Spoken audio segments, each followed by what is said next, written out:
ang mga kwento ng pag-ibig, kwento ng buhay at kwento ng pag-asa dito sa Barangay Love Stories. Love Stories.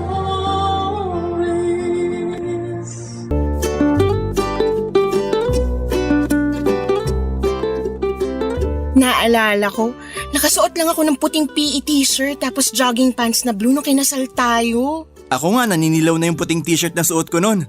Tapos may butas pa sa balikat. Amoy inihaw ka pa nga nun. Kasalanan ko ba? Nagpabili ka ng barbecue 10 minutes bago ang kasal natin. Kasalanan ko ba kung nag-crave ako ng taba ng baboy? Nagpanggap kang naglilihi nun para lang bilhan kita ng barbecue. Para siguradong bibilan mo ako ng barbecue. Nagka-trust issues ako sa iyo ron ha. Hindi ko naman na inulit. Sobrang kabado lang yata ako nun kaya ang tumaas yung cravings ko. Ako rin naman sobrang kabado. Kaya mabilis mo lang ako nauto para bilhan ka ng barbecue. May naalala ako.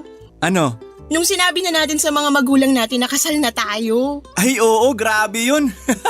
Ilang beses na pabanyo si mama sa sobrang pagka-tense. Ganun talaga yung mama mo, no? Kapag nagugulat, bigla na lang kukulo yung tiyan. Oo, biglang magkakaroon ng diarrhea.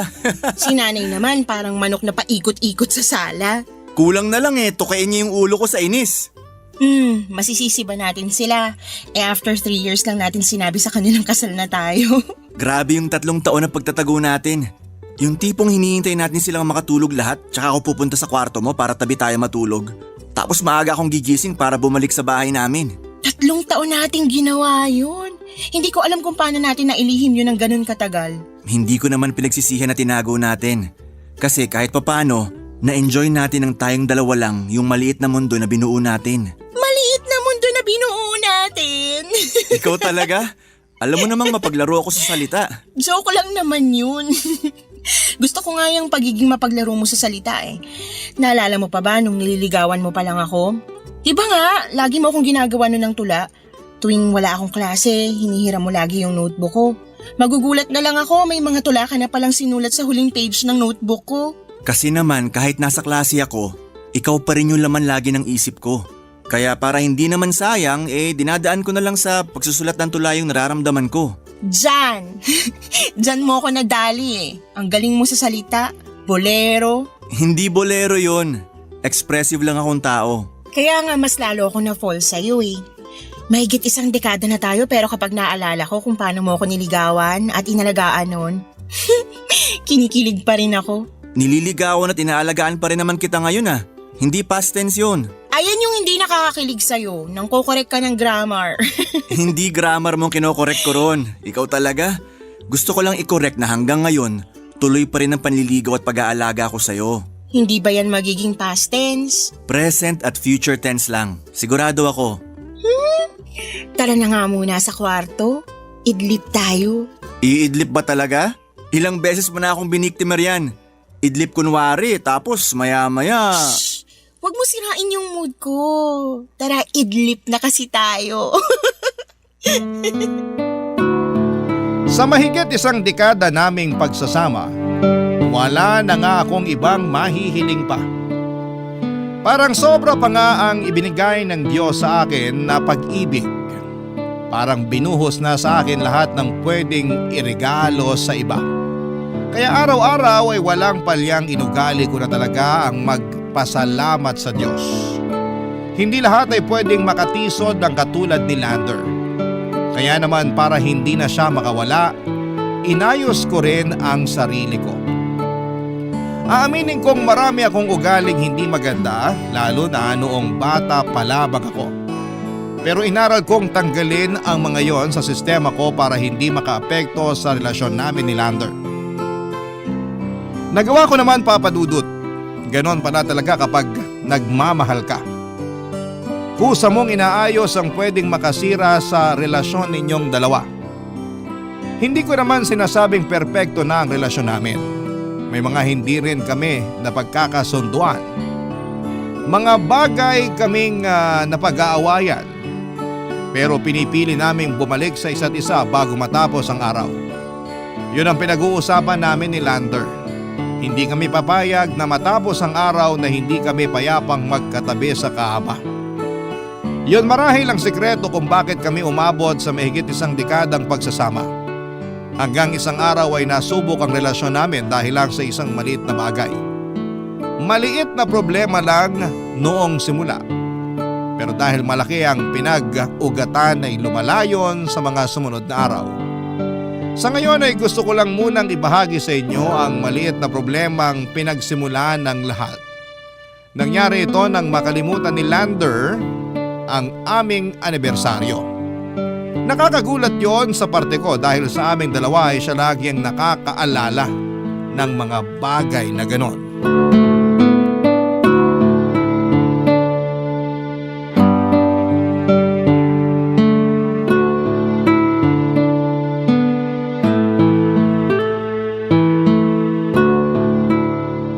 Megan, tumawag ang kuya mo kanina. Dadaan daw sila ng pamangkin mo rito bukas. Para saan daw? I-interviewin ka raw ng pamangkin mo tungkol sa trabaho mo. Assignment daw nila. Hala, ang late naman nilang nagsabi. Late din daw kasi naalala ng pamangkin mo na may assignment siya. Anong oras daw ba dadaan bukas? Hapon na raw. Teka nga, tatawagan ko. Hindi ako pwede bukas. Bakit naman hindi? Day off mo naman. Ha? Hindi mo maalala? Ang alin? Alam ko na to. Nagpapanggap kang hindi mo alam kasi may sorpresa ka para sa akin. Naks naman. Consistent ka talaga sa pagiging creative sa relasyon natin. Hindi kita maintindihan. Ano pinagsasabi mo? Hoy, lumang linya na yan. Nagamit mo na yan sa akin nung first year wedding anniversary natin. Kunwari nakalimutan mo pero may pasabog ka pala. Anniversary natin? Pasensya ka na kung nabuking kita. Sige, ganito na lang. Kunwari wala akong alam. Masusurprise pa rin ako, promise. Megan… Mauna na muna ako sa regalo ko sa'yo para sa anniversary natin bukas. Bumili ako ng 5 boxer shorts mo at pinaprint ko ron ang mukha ko. Para sa tuwing huhubarin mong pantalon mo, maaalala mo ako. Pwede na ba akong first runner-up sa pagiging creative? Anniversary natin bukas? Nakalimutan mo? Hindi dapat. Kaya nga, sa ating dalawa, ikaw tong lagi nakakaalala sa mga espesyal na araw natin. Diyos ka, pinagtitripan mo ako eh. Imposibleng hindi mo maalala ang anniversary natin. Ikaw pa ba? Duda ako. Hindi ko talaga naalala. Hindi to prank? Megan, seryoso ako. Nakalimutan ko. Paano hindi mo maaalala? Last month lang bukang bibig mo yung anniversary natin. Tapos ngayon sasabihin mo sa akin na nakalimutan mo? Siguro kasi ang dami lang ginagawa sa office.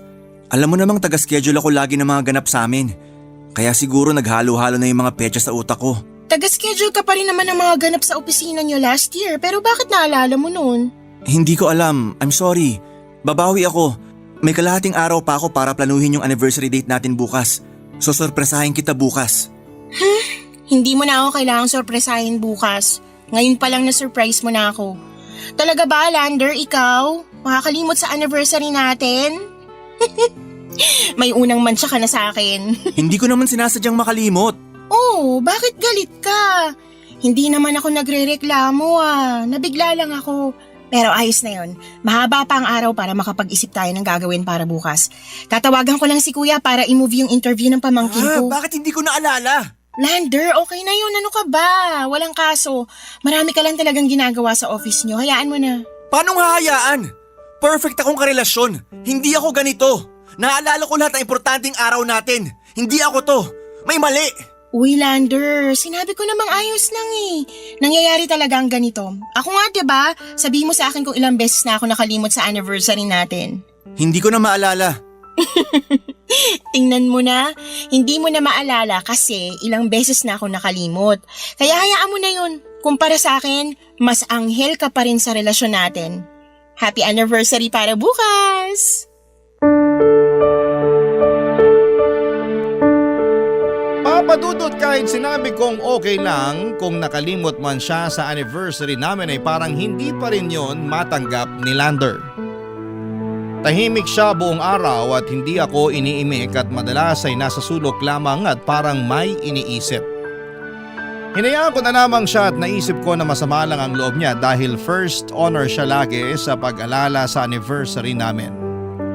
Nasaktan siguro ang pride niya bilang romantikong klase ng tao. Sa totoo lang ay hindi ko man maamin sa kanya ay medyo nagtampo naman ako na hindi niya naalala ang anniversary namin. Lalo't yun ang unang beses. Pero hindi ko na yon sinabi sa kanya dahil nakita ko ng sobrang masama na ang loob niya. Ayoko nang dumagdag. Gusto ko naman na maging maayos ang anniversary namin. Habang hindi niya ako kinakausap ay naglista ako ng mga pwede naming gawin. Yun ang unang beses na ginawa ko yon dahil mula una ay si Lander na ang nagpaplano lahat ng gagawin namin sa anniversary. Planchado niya ang lahat. Naisip kong ipagdiwang na lang namin ang anniversary namin sa kanto kung saan ay may nagbebenta ng barbecue para pwede naming balikan ang kaganapan sa kasal namin. Noong time na pinabili ko siya ng barbecue 10 minutes ago bago ang kasal namin. Pwede na yon, natuwa ko roon. Tinawagan ko ang kuya ko at pinaliwanag sa kanya na anniversary namin ni Lander kinabukasan kaya hindi ko magagawa ang interview para sa pamangkin ko. Kaya dumaan na lamang sila noong araw na yun sa bahay bago magdilim para sa interview. Hindi na nakiharap si Lander sa kuya at pamangkin ko. Nagkulong lamang siya sa kwarto. Hinanap nga siya ni kuya para mag-beer habang hinihintay kaming matapos ng pamangkin ko sa interview. Pero sinabi ko na lamang na masama ang pakiramdam.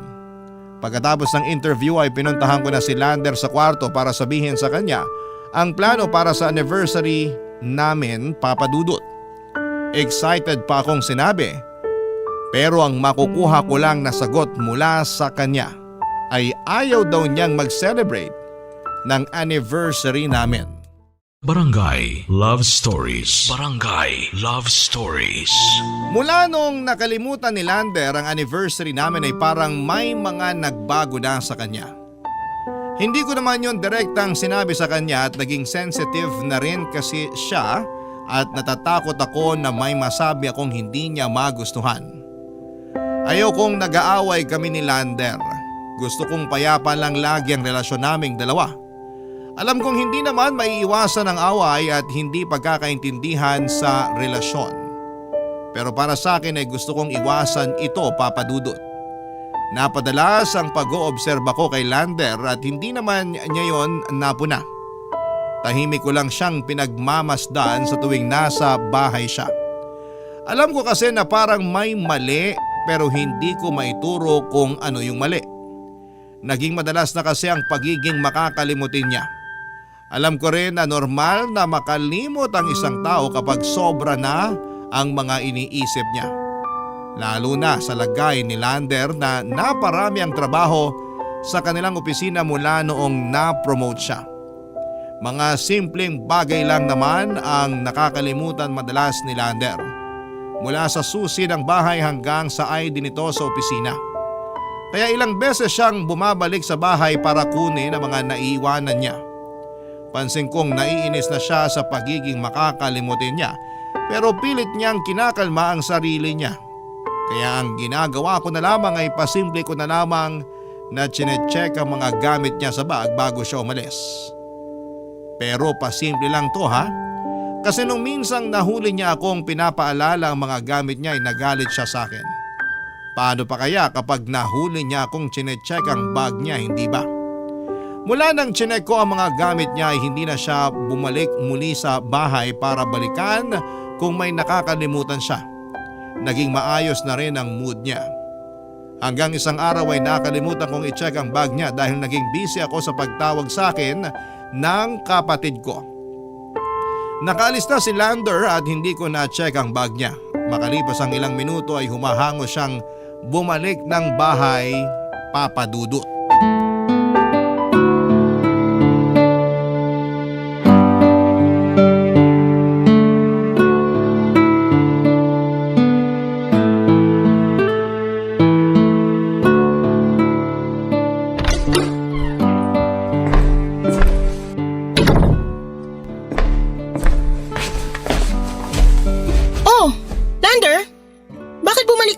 May naiwan ako.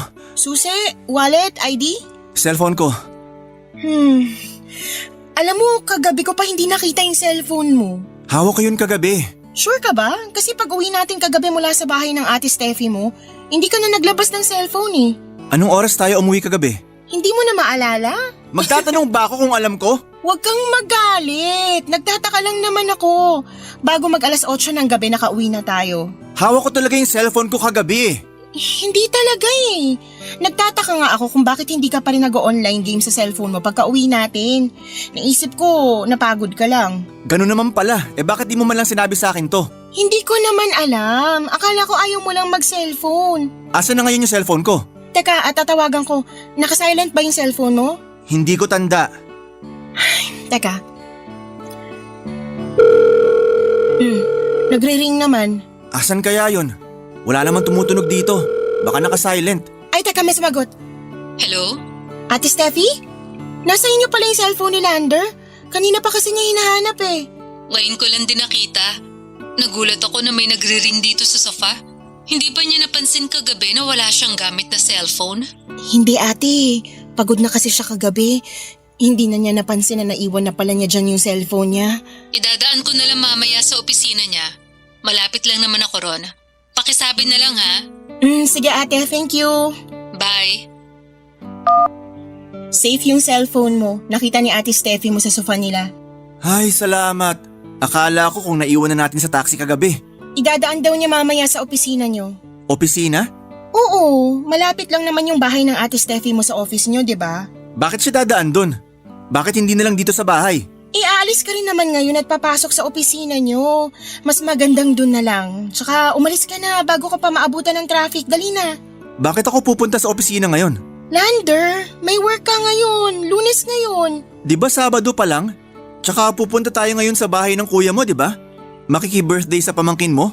Gumaya ka na. Hindi tayo pupunta sa bahay ng kuya ko, Lander. Bakit? Kasi tapos na yung birthday ng pamangkin ko. 2 weeks ago na.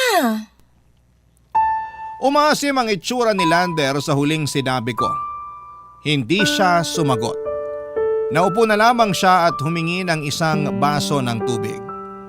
Agad naman akong sumunod sa kanya at maski ako ay nababahala na sa ipinapakita ni Lander. Paano niyang nakalimutan ang cellphone niya? Mas malaki pa nga ang tsansang ako ang makalimot ng cellphone sa bahay ng Ate Steffi niya. Hindi nawawala ang cellphone sa palad ni Lander. Doon ako sigurado. Mahilig kasi siya sa online games at panayang check niya sa GC, sa trabaho niya at sa kanyang email. Workaholic si Lander at nakasalalay sa kanyang cellphone ng trabaho niya. Hindi niya yon mabitawan kahit minsan. Kaya nga lahat ng pangbahay niya laging may bulsa para masiguradong hindi mawawala sa tabi niya ang kanyang cellphone. Yun ang unang pagkakataon na nakalimutan niya ang cellphone niya. Nakapagtatakang mula noong nakaraang gabi hanggang kinabukasan ay hindi man lang niya naalala ang cellphone niya. Pagkabot ko sa kanya ng isang basong tubig ay agad niyang ininom yun. Inubos ng mabilisan at nang mailapag na niya sa mesa ay agad siyang lumabas ng bahay at nagmadali na para pumunta ng opisina. Nabahala ako sa kanya lalo't magulo ang isipan niya at wala siyang cellphone na magagamit para makontak ko siya. Kailangan ko siyang makumusta. Kaya naman minessage ko ang katrabaho niya para pabantayan. Hindi ko naman sinabi sa katrabaho niya ang kadahilanan. Umuo na lamang at in-update ako kaagad nang makarating na si Lander sa opisina. Mga kabarangay, kahit sino ang ilagay sa posisyon ko ay siguradong mababahala rin kayo. Hindi na nag-improve ang kalagayan ni Lander. Noong mga sumunod na araw ay ganon pa rin. Naging normal na sa kanya ang pagiging makakalimutin. Maski ako ay nadadala na ng stress dahil doon. Para ma-relax ay nagplano kaming mag-out of town. Isang linggo kaming nag-prepare para doon at nung sumapit ng mismong araw ng pag-alis namin ay biglang nakalimot muli si Lander. Papadudot.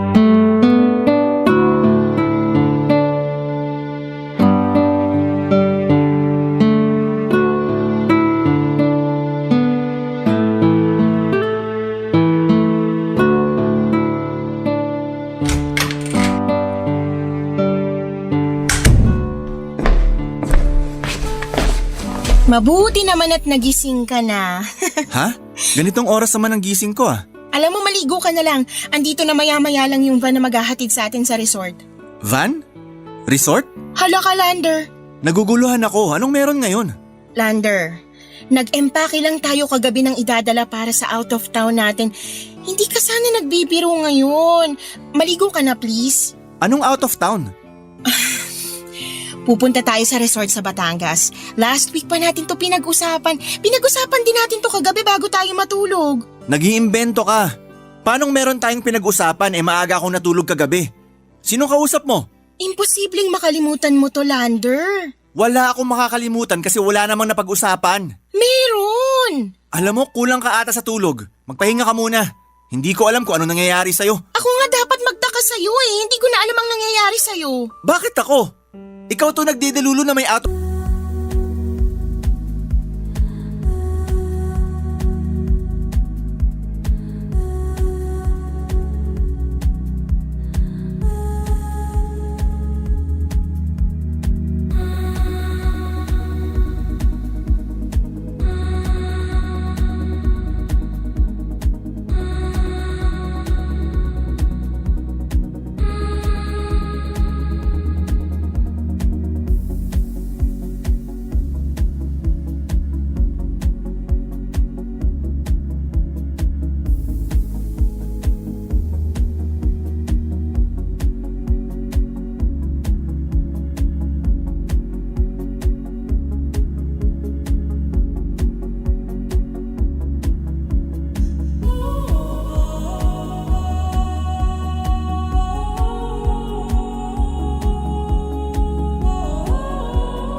Of town tayo. Hala, Lander! Ayoko nakikipagtalo sa'yo. Mamaya na natin pag-usapan to kasi parating na yung van na susundo sa atin. Kaya please, maligo ka na. Hindi, kailangan nating maayos to. Naguguluhan na ako eh. Parehas lang tayo pero maniwala ka sa akin. Nasa tamang pag-iisip ako. Parang sinasabi mong ako yung wala sa tamang pag-iisip ngayon. Ganito na lang ha. I-chat mo yung boss mo o kung sino mang katrabaho mo na nakakaalam sa leave mo. Hindi ako naka-leave sa trabaho. Marami akong kailangang asikasuhing schedule ng mga import. Bawal mag-leave sa amin dahil Hell Week ngayon. Nag-leave ka, Lander! Last week mo pa inasikaso yon. I-check mo ang email mo. Talaga? I-check ko ngayon. Papatunayan ko sa'yo na... Naka-leave ako? Naka-leave ako. Paano nangyari to? Sabi ko naman sa'yo eh. Maligo ka na. Paano... Okay lang yun. Mamaya na lang natin pag-usapan kasi naghahabol na tayo ng oras. Dali na. Paano ako nakapag-leave nang hindi ko maalala? At paano pumayag ako na mag-out of town? Hindi kasi pwede yon. Marami akong kailangan gawin sa trabaho ngayon. Kaya imposibleng pumayag ako na magbakasyon tayo. Napag-usapan na natin to last week. Ikaw pa nga itong nagsuggest na magbakasyon tayo kasi parang na-overwhelm ka na sa dami ng trabaho mo.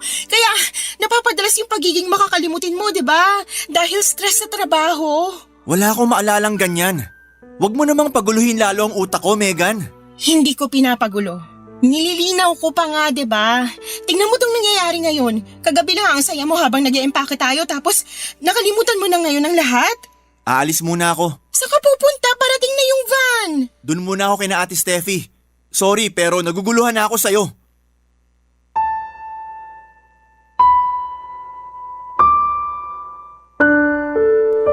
Papadudot kinuha lang ni Lander ang cellphone at wallet niya.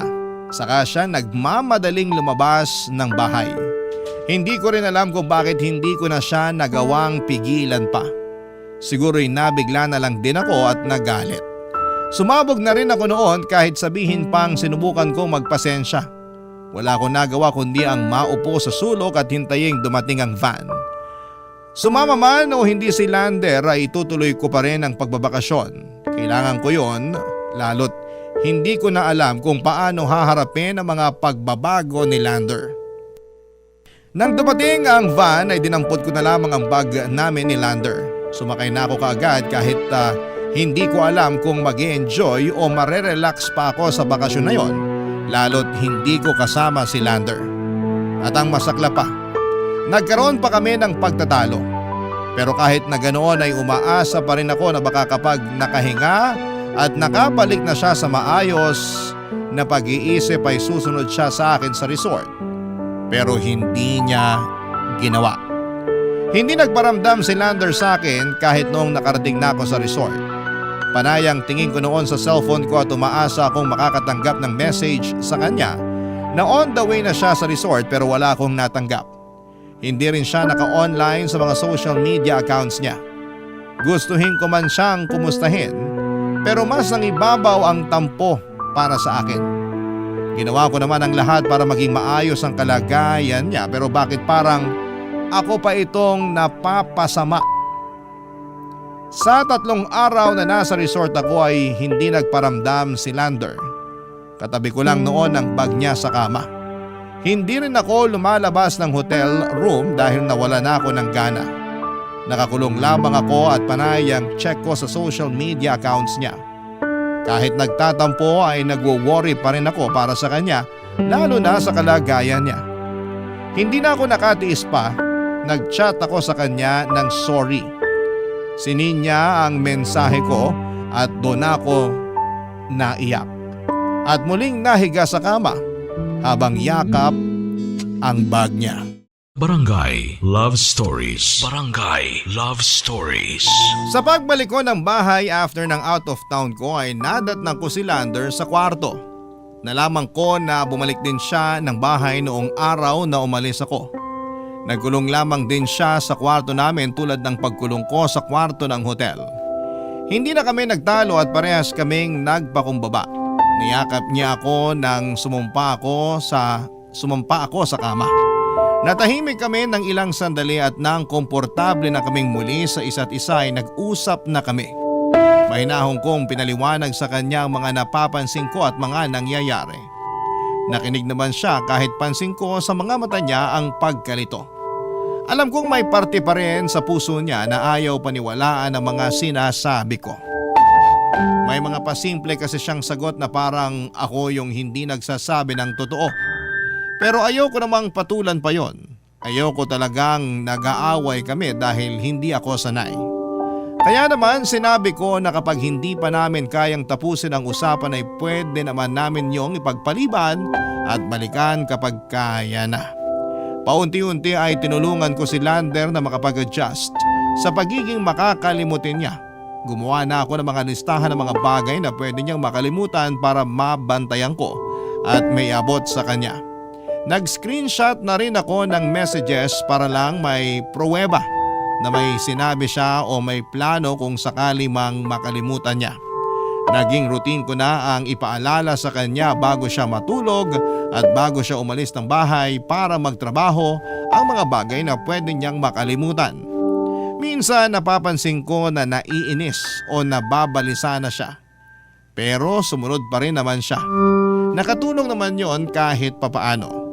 Pero madalas pa rin siyang makalimot kahit may mga paalala na. Minsan sinubukan kong ilatag ang mga pwede pa namin gawin para manumbalik ang talas ng isipan niya. Pero nauwi lamang yon sa pagtatalo.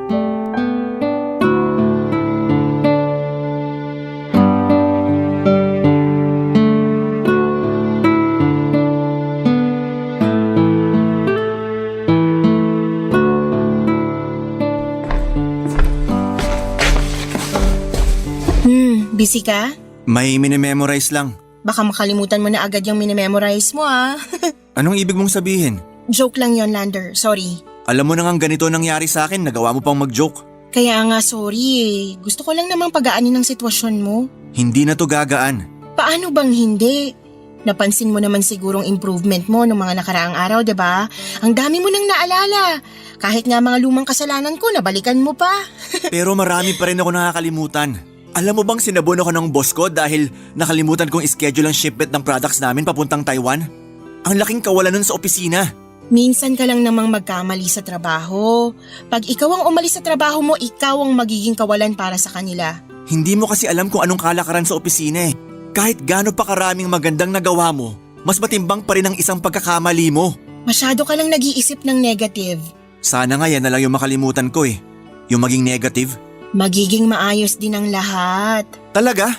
Kasi sa nakikita ko parang mas lumalala pa. Kaya nga nandito ako para tulungan ka.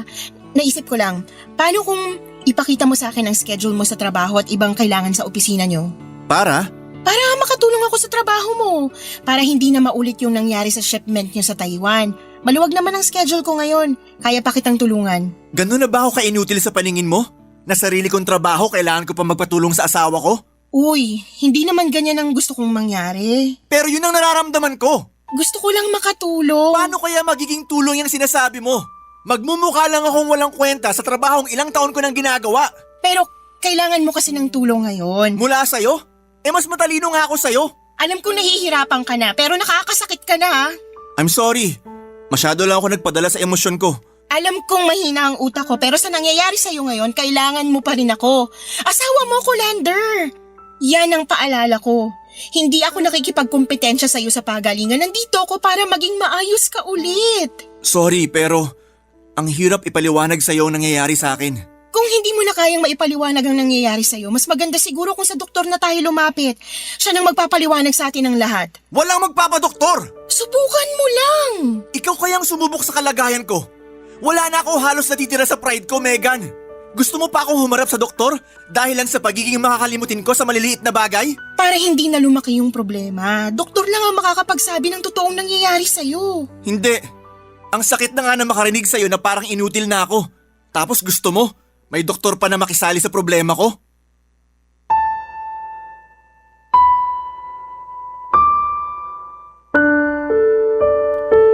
Papadudot alam kong mabigat na ang emosyon ni Lander. Kahit kaunting bagay ay kinakasama na niya ng loob. Naintindihan ko naman siya dahil stress na rin siya sa mga nangyayari sa kanya. Pero hindi ko alam kung hanggang kailan ako pwedeng magpasensya sa inaakto niya. Hindi na siya rational kung mag-isip. Mas inuuna niyang madaanan ng emosyon at parang hindi na siya yung Lander na minahal ko. Aaminin kong nagbago ang tingin ko sa kanya dahil sa aming dalawa ay siya yung laging pinapaira ng isip kapag may problema. Pero bakit kung kailan kailangan na namin ang utak niya ay saka naman emosyon niya ang unang gumagana. Masama ba akong asawa kung ganito akong mag-isip? Kahit ako tinatablan na rin ang emosyon ko. Minsan, napapalaban na ako kay Lander dahil sa katigasan niya ng ulo. Ang isang kinakatakot ko baka ito ang maging dahilan ng hiwalayan namin. Kapag napupunta na ang isip ko sa hiwalayan, agad akong titiklop at susubukang unawain muli si Lander. Mabilis lang din namang lumambot si Lander sa mga paglalambing ko. Kaya hindi na humahaba pa ang pagtatalo. Nagkakaayos na kami at nangangakong muli sa isa't isa na hindi papadaig sa mga problema. Dahil sinikap naming magtulungang dalawa ay nag-improve na muli ang alaala ni Lander.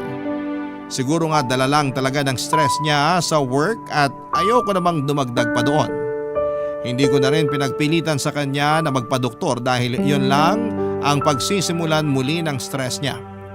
Sa tingin ko ay malaki ang naitutulong ng pagmamahala namin sa isa't isa para umayos ang kalagayan niya. Nakakabawas naman talaga ng stress lalo na sa mga lalaki kapag napapakitaan sila ng pagmamahal at pangunawa. Kaya yon ang ibinubuhos ko kay Lander. After noon ay naging 100% na muli ang talas ng kanyang isipan. Kaya naman lumabas kami para mag-celebrate at nasakto rin na mansari pa namin, Papa Dudut.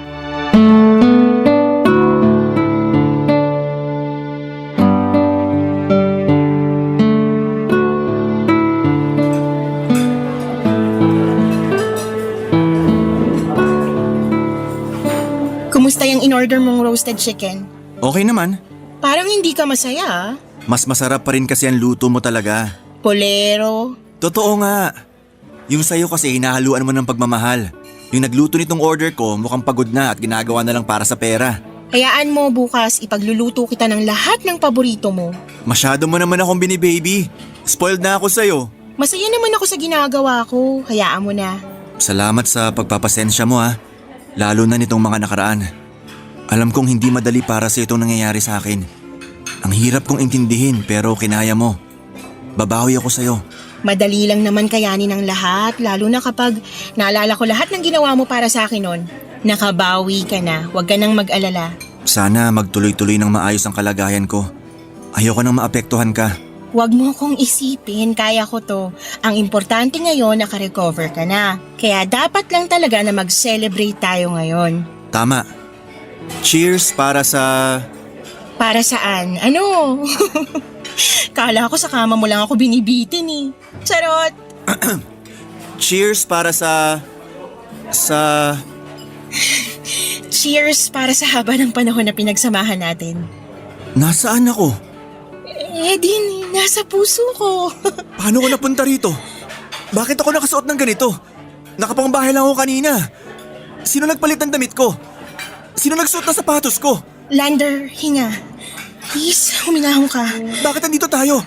Paano mo ako nadala rito? Mansari natin ngayon. Hindi. Birthday ngayon ni Ate Steffi. Dapat andun tayo sa bahay nila. Magpapatulong siya na magluto ng kalderete. Sinabihan niya ako kagabi. Lander, makinig ka.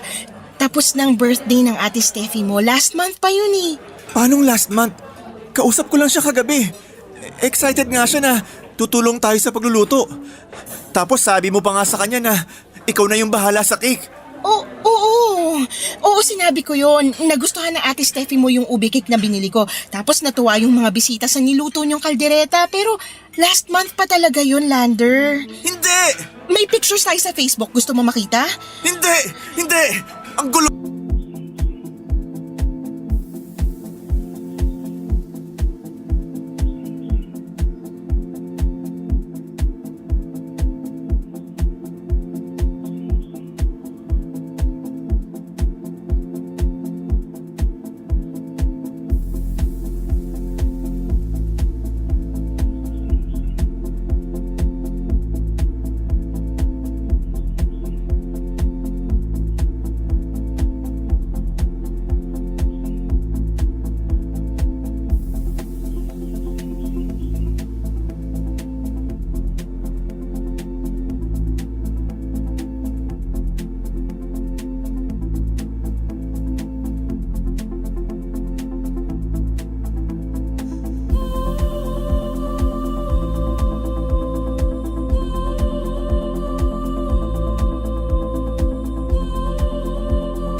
mo!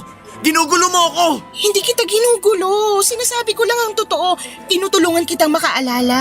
Naaalala ko naman lahat! Bakit hindi mo maalalang tapos ng birthday ng Ate Steffi mo at ang selebrasyon ng mansari natin ngayon? Kasi kagabi lang kami nakapag-usap ni Ate Steffi para sa handa niyang kaldereta. Last month pa yon, Lander. Ubus na yung kaldereta. Nakasuot ka pa noon ng dilaw na terno, di ba? Yung kakabili mo lang sa online shop? Naaalala ko pa kasi hindi mo na nilabhan. Sinuot mo na agad. Tapos pinarisan mo ng mapulang lipstick kasi sabi mo bagay yung dilaw sa pula. Lander, last month pa yan eh. Tsaka may naalala ko. Hindi ba? Hindi ba? Ano? Lander, ano? Sino ka? Lander. Sino ka?